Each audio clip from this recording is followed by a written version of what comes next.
Chinese Premier Li Keqiang has arrived in London to begin his official visit to Britain. It's Li's first visit to Britain since he took office in March last year. Premier Li Keqiang arrived at London's Heathrow Airport on Monday.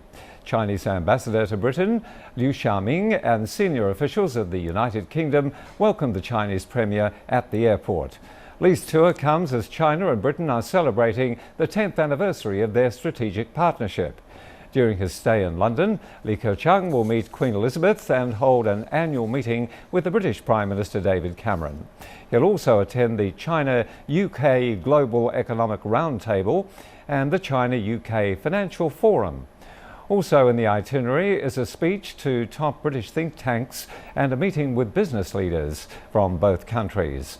The visit is the first leg of Li's two-nation trip to Europe, which will also take him to Greece.